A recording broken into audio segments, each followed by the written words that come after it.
Karibu ndugu mpendwa katika chaneli yako pendwa ya Dimeni TV, tuweze kuangazia zaidi kilimo cha magimbi, kilimo ambacho kimekuwa kikifanya vizuri duniani kwa sababu magimbi ni moja kati ya zao ambalo linatumika zaidi, hasa ule msimu wa mfungo. Wengi hupenda kutumia magimbi kama moja ya sehemu ya kutengenezea futari, lakini pia magimbi yamekuwa na soko zuri kwa muda mrefu, lakini pia huzalishwa kwa wingi zaidi hasa nchi zile za Uarabuni, nchi za Asia, lakini pia na nchi nyinginezo ambazo zipo hapa duniani pamoja na Afrika. Ingawa magimbi ni moja kati ya lugha ambayo inafahamika zaidi kwa upande wa Kiswahili, lakini hasa kwa nchi yetu ya Tanzania, lakini kwa nchi za nje wanafahamu kama vile taro, na ni moja kati ya mazao maarufu sana kwa sababu hupendwa, na hii ni kutokana kuwa na ladha nzuri ya sukari. Lakini licha ya hivyo ni moja kati ya chakula ambacho kinakaa kwa muda mrefu sana. Pindi ambapo mtu unakula basi kinastahimili kwa muda mrefu maeneo ya tumboni,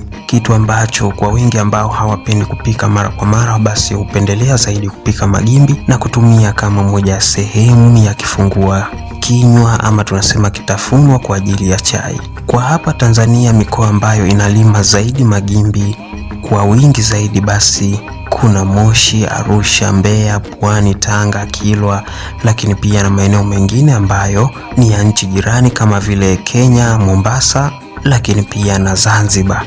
Basi zao hili limekuwa likifanya vizuri, lakini pia zao hili limekuwa na ushawishi mkubwa sana sokoni kwa sababu kipindi kile cha mfungo basi wengi hupenda kulitumia kama futari, lakini pia wengi hupenda kula magimbi kwa sababu yana ladha, na magimbi haya huwa yako ya aina tofauti. Kuna ambayo huwa na sukari, kuna ambayo huwa ni ya kawaida, lakini kadri jinsi ambavyo utakuwa ukitumia utaalamu kuyapika basi yanakuwa na ladha nzuri sana. Hivyo basi kama ni mtu ambaye unapenda labda kujiingiza na kilimo biashara kwa ajili ya kutengeneza mapato kupitia kilimo hichi cha magimbi, basi moja kwa moja hali ya hewa ambayo inakuwa ni nzuri na inafaa zaidi kwa kilimo cha magimbi pamoja na aina ya udongo, basi hali ya mara nyingi ni hali ya hewa ambayo inakuwa na unyevunyevu wa kutosha ama kipindi cha majimaji kwa muda mrefu zaidi. Na mara nyingi magimbi huwa yanaoteshwa maeneo ya vyanzo vya maji ama tunasema kuna maji tiririka, basi unakuta wengi huwa wanapenda kupanda magimbi pembezoni mle kwa ajili ya kuhakikisha kwamba yanapata maji ya kutosha, lakini pia kwa kipindi chote kunakuwa na unyevunyevu wa kutosha, lakini pia kuwe na joto ambalo linakuwa ni la wastani wa centigrade 25 hadi centigrade 35. Joto hili linafaa sana kwa ustawi mzuri wa zao letu la magimbi, lakini pia mvua zinatakiwa ziwe zile za kiasi ambazo sio nyingi sana.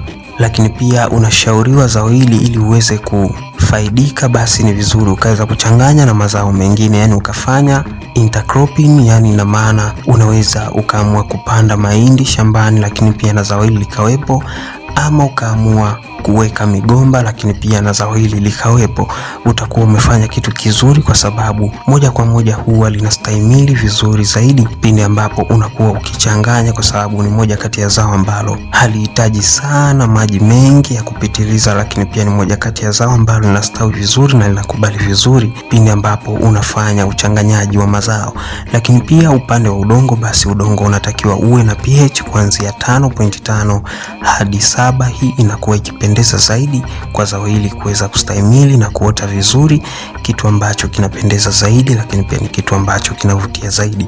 Hivyo kama utaamua kujikita na kilimo cha zao hili la magimbi ama taro kwa jina maarufu, basi moja kwa moja unaweza ukatengeneza faida kubwa, hasa pale ambapo unaamua kujikita na soko la magimbi na linapatikana duniani kote. Nchi mbalimbali basi zinakuwa zikitumia zao hili kama moja ya zao la biashara, lakini pia ni moja ya zao kubwa kabisa la chakula. Hivyo twende tukaangalie upande wa maandalizi ya shamba. Mara nyingi shamba inatakiwa uweze kuandaa mapema kabla haujaweza kuandaa mbegu, ili unapokuja kupata mbegu basi moja kwa moja unaziingiza shambani, kwa sababu mara nyingi mbegu zake basi zinahitaji zisikae muda mrefu kwa sababu zina mtindo wa kunyauka.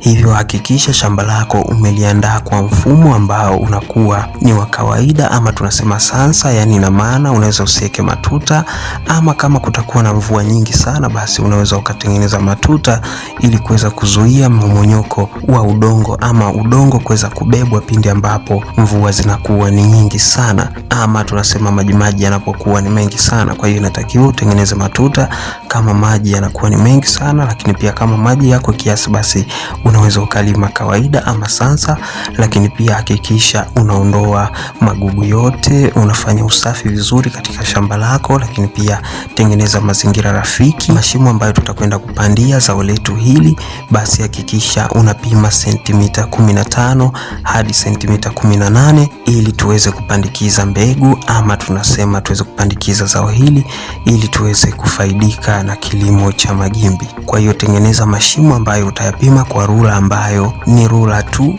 ya kupigia mstari katika daftari ili tuweze kulima kitaalam na tupate faida kubwa. Lakini pia hakikisha basi shamba lako hilo linakuwa na mbolea, kwa sababu mbolea ni muhimu sana, na mbolea ambayo inahitajika zaidi ni ile mbolea ambayo imetokana na wanyama, ama tunasema samadi ya kawaida. Ina maana kinyesi kitokanacho na wanyama, hicho ndicho utakachoweza kutumia katika shamba hili la magimbi ili tuweze kustawisha vizuri magimbi yetu. Lakini pia hakikisha mbolea nyingine ambayo unaweza ukaitumia ni mbolea ile ya mimea ambayo inakuwa imeoza. Kwa hiyo unaweza ukawa labda unalima shambani kwako, lakini kukawa na mimea ambayo utakuwa umeiozesha, basi ile unaweza ukaigeuza kama vile mbolea na ukaweza kurudishia shambani, kisha mwisho wa siku tukaweza kutumia kupandia. Ni moja kati ya kitu ambacho kitatuwezesha kuweza kusababisha zao letu liweze kustahimili ama kuweza kukua vizuri. Lakini pia maandalizi ya mbegu, unatumia mashina ya mti wa magimbi. Hii ina maana basi hakikisha kule chini ambako kunakuwa na gimbi,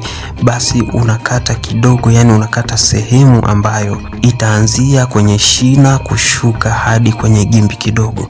Ina maana lile gimbi unaweza ukalikata robo, lakini likabakia na ule mti wa mgimbi. Hii itakuwa ni mbegu nzuri zaidi ambayo unaweza ukaitumia kwenda kupandikizia shambani, na hakikisha shina hilo umeliachia kakiazi kidogo, ama tunasema kagimbi kidogo, ili uweze kupanda. Lakini kabla hujapeleka shambani, basi hakikisha walau umehifadhi hata ndani kwa siku moja ama mbili, ili kile kidonda ambacho unakuwa umekata, basi ile sehemu ya gimbi basi iweze kukauka vizuri, ndipo uweze kuipeleka shambani ili kuweza kuzuia uharibifu ambao unaweza ukajitokeza kutokana na kidonda hicho kuendelea kuwa kibichi, kwa sababu unakuwa umekikata. Ina maana kitakuwa ni fresh, hivyo kinaweza kikadhurika na wadudu ama bakteria fulani ambao wanaweza kusababisha zao letu likaweza kuoza. Kwa hiyo hakikisha unaandaa vizuri mbegu, lakini pia andaa mbegu za kutosha, kwa sababu kwenye hekari moja tunategemea uweze kupanda si chini ya mbegu 300 hadi 400.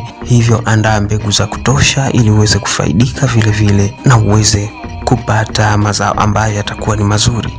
Lakini pia kwenye swala zima la upandaji, basi hakikisha kila sehemu ambapo kuna shimo la shina moja, basi hakikisha umeruka sentimita 15 kutoka shina moja hadi lingine. Hii itatuwezeshea zao letu kuweza kukua vizuri, ama tunasema liweze kustawi kwa uzuri zaidi. Lakini pia palizi ifanyike kila baada ya miezi 4. Hii itakuwa ni nzuri zaidi, kwa sababu tunazuia majani kuweza kujitokeza kwa wingi, lakini pia tunakuwa tukiendana na mazingira halisia ya zao hili, jinsi ambavyo linakuwa likihitaji ama linavyohitaji huduma ili liweze kustahimili vizuri na kukua vizuri. Lakini pia tukija kwenye hatua ya uvunaji ama kwenye kuvuna, basi moja kwa moja zao hili mara nyingi magimbi huwa yanachukua miezi 9 hadi miezi 12 kuweza kukomaa kabisa. Ina maana ni mwaka mzima. Kwa hiyo unakuta magimbi haya yanakuwa yamekomaa. Lakini pia dalili mojawapo ya kukomaa utakayoiona basi ni kwamba majani yake huwa yanabadilika rangi, yanaweza yakawa ni rangi ya njano, lakini pia wakati mwingine yanaweza yakasinyaa na kulala chini pindi ambapo yanakuwa yamemaliza muda wake na kutoka na kuanzisha maotea mengine. Alafu uzuri ni kwamba hili zao basi ni kwamba pindi ambapo kutakuwa na mvua ambazo zinakuwa ni endelevu ama kunakuwa na unyevu chini, moja kwa moja ni zao ambalo linaweza likaendelea kujiotea lenyewe na likaendelea kutanuka, kwa sababu ni zao ambalo hujikuza lakini pia hujizalisha lenyewe pindi ambapo kunakuwa na mazingira yanayoruhusu kuweza kuendelea kuwepo shambani. Mfano, kama kuna mvua ni za mwaka mzima, basi ukiliacha zao hili shambani, lenyewe litajiendeleza na litaendelea kusambaa kadri jinsi ambavyo wewe utaamua kuacha shambani hapo. Lakini kwa sababu ya kulilenga soko, basi inatakiwa uweze kuendana na kasi ya soko. Ina maana ukishaona mambo yamekuwa vizuri, lakini pia soko linahitaji, basi moja kwa moja usiweze kuchelewesha sana, ili tuweze kuwaisha mzigo sokoni, ili tuende tukauze bidhaa yetu ambayo inakuwa inahitajika kwa wateja kuweza kutumika. Na misimu ile ya mfungo inakuwa ni misimu mizuri sana kuweza kuuza zao hili, kwa sababu wengi hulipenda kulitumia katika swala zima la futari.